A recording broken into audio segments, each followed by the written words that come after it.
नमस्कार. द धक्कामध्ये आपलं स्वागत. महानगरपालिका 2026 पुणे निवडणूक जाहीर झालेली आहे आणि त्याची रणधुमाळी सुरू झालेली आहे. तर त्या अनुषंगाने आपण लोकांना विचारतोय, लोकांना भेटीगाठी घेतोय. तर प्रभाग 7 मध्ये आल्यानंतर सगळ्यांच्या तोंडून एक नाव आलेलं आहे. म्हणून आपण त्यांच्या नेतृत्वाला, त्यांच्या नेत्यांना आपण भेटायला आलेलो आहोत. आपल्यासोबत आहेत सतीशदादा भैरट. आज आपण त्यांची मुलाखत घेणार आहोत. त्यांचं काय व्हिजन आहे त्यांच्या प्रभागाबद्दल, त्यांच्या शहराबद्दल आज आपण त्यांच्याकडनं जाणून घेणार आहोत. दादा नमस्कार. नमस्कार.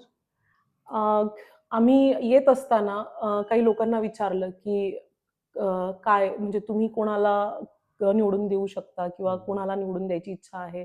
लोकांमध्ये अनेक प्रश्न विचारले त्यावेळेस तुमचं नाव समोर आलं. म्हणून आम्ही पहिले तुमच्याकडे आलो. तर म्हणजे लोकांना तुम्ही हवे-हवेसे का वाटताय? का इथे काय समस्या आहेत? त्या संदर्भात आपण आपली मुलाखत घेतोय. तर सगळ्यात पहिल्यांदा सांगा, की इथल्या समस्या काय आहेत? इथल्या पहिलं सगळ्यात अति महत्त्वाची समस्या पाणी प्रश्न आहे. हं, हं. दुसरं ड्रेनेज लाईनचा आहे. हं, हं. तिसरा कचऱ्याचा प्रश्न आहे. हं, हं. आणि चौथा रोडचा प्रॉब्लेम आहे. तो बारीक गल्ल्या असल्यामुळे जरा ट्रॅफिकला बी अडचण होती तिथं. अच्छा. आणि इथे समस्या म्हणजे पाणी प्रश्नचं काय नक्की प्रश्न काय आहे? पाणी काय आहे, संध्याकाळी परत 10-11ला पाणी येतं. जे कष्टकरी महिला असतात हां, हां. त्यांना सकाळी उठून परत कामाला जायला लागतं त्यांना. किंवा प्रत्येक ठिकाणी आम्ही फिरतो तर पाण्याचा फार प्रॉब्लेम आज सांगतात ते. हं, हं. तर आपलं कसं भाग चढायला असल्यामुळं हं, हं. पाणी जरा थोडं उशिरा येतं 11 वाजता. तर आता आमदार सिद्धार्थदादा शिरोळे यांच्या निधीतनं मॅप्कोमध्ये पाणी टाकीचं काम चालू आहे. एकदा ते काम पूर्ण झालं, की त्यावेळेस मग पाण्याचा प्रश्न सुटेल आमच्या भागातला म्हणजे. अच्छा, अच्छा. कचरा समस्या तुम्ही म्हणलात, की कचरा समस्या मोठ्या प्रमाणात आहे. आणि आता कचरा समस्येमध्ये आता वर्गीकरण तिथं करू म्हणलं आपण कचरा समस्येच्या बाबतीत. आणि घंटानंतर गाड्या घेऊ तिथं त्या 3-4 गाडी तरी आपल्याला लागतील घ्यायला तिथं. ते एक माझ्या डोक्यामध्ये विजन आहे म्हणजे. आपला प्रस्ताव दिलेला सरकारने नाही केला तरी तुम्ही स्वतःहून मी करणार स्वतः आहात. करणार, मी स्वतः करू. कचऱ्याची हो, समस्या म्हणजे तुम्हाला स्वच्छतेचं हो, स्वतः करणार अ, मी. स्वच्छता अभियान मी राबवत असतो नेहमी. आम्ही इथे आलो ज्यावेळेस लोकांना विचारत होतो, की इथे काय समस्या आहेत किंवा इथे कुणाचं वारं आहे, इथे कोण निवडून येऊ शकतं. तर लोकांच्या तोंडून सातत्याने तुमचं नाव समोर आलेलं आहे. मग एक प्रश्न पडतोय, की का लोकं तुम्हाला इतकं मानतायत? का लोकं तुम्हाला एवढं फॉलो करतायत? काय गेले मी 36 वर्ष आले समाजसेवकचं काम करतो आणि त्या माध्यमातून भारतीय जनता पार्टीचं काम करतो.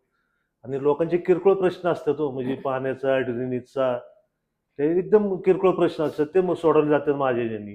आणि फार मोठे प्रश्न जर माझे असले काय, तर मी आमदार सिद्धदादा शिरोळेंच्या मार्फत त्यांचे प्रश्न सोडवत असतो. त्याच्यामुळे लोक आपल्याला कधी आपण आपल्या घरी आले तर आपण त्यांना व्यवस्थित हे करतो त्यांना. त्यांच्या घरी मी जातो. काय त्यांचे प्रश्न असेल ते विचारत असतो त्यांना. आणि त्या माध्यमातून मी सोडत असतो प्रश्न. अच्छा, म्हणजे तुमचं अगदी तळागाळामध्ये काम आहे आणि लोकांना तुम्ही पर्सनली घरी जाऊन ओळखता येऊ शकतो, की ज्याला म्हणून लोकं तेवढं तुम्हाला मानतायत. हो, माझं पूर्ण आहे. मी सकाळी 1-2 तास फिरत असतो. संध्याकाळी 1-2 तास फिरत असतो. बरेच वर्षापासून मी हे करत असतो. म्हणजे लोकांमध्ये आहे मी, जनतेमध्ये आहे. त्यामुळे मला जनता आपली मानते मला म्हणजे. दादा तुम्ही म्हणताय, की 36 वर्षापासून तुम्ही काम करताय. तुम्ही याआधी सुद्धा भाजपमध्ये सक्रिय राहिलेला आहात आणि लोकांशी बोलताना एक गोष्ट लक्षात आली, की लोकं म्हणतायत, की तुमच्यावर अन्याय झालाय, अन्याय झालाय. तर तो काय अन्याय झालाय? कारण आम्हाला अजून कळलं नाही, की नक्की काय अन्याय झाला. लोकं म्हणतायत, की ऐन वेळेला तुम्हाला निवडणूक लढण्यापासून थांबवण्यात आलं आणि तुम्ही पक्षनिष्ठा म्हणून प्रामाणिकपणे अगदी तुमचं जे कर्तव्य आहे ते पार पाडलं. तर लोकं जे म्हणतायत, की अन्याय झाला, तर तो काय अन्याय झालाय? 2017 मध्ये मी शिवाजीनगर भारतीय जनता पार्टीचा अध्यक्ष म्हणून काम करत होतो. मला पक्षाने उमेदवारी दिली मला. उमेदवारी दिल्यानंतर मी फॉर्म भरून बाहेर आलो मी. आल्यानंतर तेवढ्यात पक्षाने मला सांगितलं, की "बाबा यावेळेस तुम्ही थांबा. तुम्ही थांबा काय तुम्हाला आम्ही तिकीट देऊ शकत नाही, तुम्ही थांबा" म्हणले. तर मी जागेवर थांबलो मी आणि त्याच्यानंतर थांबल्यानंतर मी प्रभागामध्ये काम बी केलं मी. आणि 12 नगरसेवक मी अध्यक्ष असताना निवडून आणले शिवाजीनगरमधनं. पार्टीने मला थांबवलं आणि मी थांबलो जागेवर. पण एकनिष्ठेने राहून काम केलेलं आहे मी आणि मी आतापर्यंत कामात आहे म्हणजे. एवढा मोठा अन्याय झाला तुमच्यावर, कारण तुम्ही उमेदवारी दाखल केलेली होती, पण तुम्ही तुमचं निष्ठा म्हणून तुम्ही ते सगळं माघारी घेतलत. मग तरी सुद्धा तुम्ही सातत्याने इतके वर्ष काम करताय, तर ते काय प्रेरणा आहे, की तुम्ही सातत्याने कोणतंही पद नाहीये पक्षाचं, त्याच्यानंतर इलेक्शन नाहीये, निवडणूक नाहीये, की ज्याच्यामध्ये तुम्हाला प्रतिनिधित्व मिळालेलं आहे, तरी सुद्धा तुम्ही सातत्याने जे काम करताय, तर त्याच्यामागची काय प्रेरणा आहे? मग काय झालं, आम्हीच पिढ्यानपिढ्या आम्ही समाजसेवा म्हणून आमच्या मागच्या पिढीने केलेली आहे. तीच पिढी आम्ही पुढे चालवलेली आहे. आणि दुसरी गोष्ट कसं आहे, जरी पद नसलं तर कामं होतात माझी. त्यामुळे लोकांचं माझं नेहमी कनेक्ट आहे. सकाळी मी 4 तास लोकांमध्ये असतो. मग माझे उद्योगधंदे चालू असतात बाकीचे. पण मी लोकांसाठी 4 घंटे देत असतो रोज. आणि त्या माध्यमातून माझी कामं चालू आहे. जिथं मला अडचण तिथं मी आमदारांच्या जातो, ते मला मदत करतात आमदार नेहमी. तर त्यांच्या मार्फत जी आहे समस्या लोकांची होत्या, पाण्याची होती, ड्रेनेज लाईनच्या, रोडच्या, परत आता पाण्याच्या टाकीचं काम चालू आहे आमदारामार्फत. त्यानंतर आमदारांच्या मार्फत बरेचशी कामं इथं आम्ही करून घेतलेली म्हणजे या भागामध्ये. तर किरकोळ समस्या आहेत अजून, त्या बी जाते आज न उद्या मिटतील त्या बी. दादा, इथे अनेक लोकांना ज्यावेळेस आम्ही विचारत होतो, तर काही लोकांना खूप माहिती आहे किंवा खूप जास्त कौतुक करत होते आणि काही लोकांना तुमच्या कामाची काहीच माहिती नाही असं लक्षात आलं. तर मग असं का होतंय, की काही म्हणतायत की खूप खूप काम करतायत, काही म्हणतायत की काम नाहीये. असं कशामुळे? मग काय, एक तर मग सोशल मीडिया बिडियाला मी जास्त धरून राहत हं. नाही. मी काय करतो, आता मी मंदिरं बांधून दिल्यात.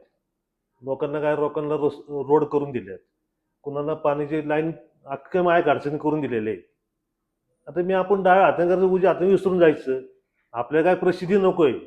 मी ज्यांचं काम केलं त्यांना माहिती आहे की मी काम करतो का नाही करतो. तर जे माझ्याकडे कामाला नाही आले, त्यांचं काही काम नाही निघलं, ते लोक मला बोलणारच ना. आता मी काय काय कामाचं मी स्वतः करतो, ते श्रेय दुसरे घेऊन जातात. एखादा किस्सा सांगाल का त्या संदर्भाने? आहे ना, आता चतुर्ी मंदिरापाशी बोलत बसवली होती मी. एक जण आला, त्यांनी फोटो काढून निघाला, अरे हे काय रे ना, जाऊन तेव्हा म्हणलं, ग बसले मी. तुला श्रेय घे. मी श्रेयासाठी करत नाही, मी समाजसेवा म्हणून करतो काम. तर महिलांशी बोलत असताना काही महिलांनी वारंवार एक गोष्ट सांगितली, की इथे भाजी मंडई होती आणि ती आता नाहीये. तर त्यामुळे त्यांना दररोज जे जीवनावश्यक वस्तू आहेत, त्या मिळवण्यासाठी थोडीशी तक-तक करावी लागते. तर तो भाजी मंडईचा काय प्रश्न आहे नक्की? तर तिथं भाजी मंडई बिडे किल्लेदार होऊन भाजी मंडई होती. तर ती पाडून त्यांना मोठी 3 मजली करायची होती आपल्याला. तर 3 मजली करताना आता काही कारणास्तव ते प्रकरण राहिलेले आहे आता सध्या.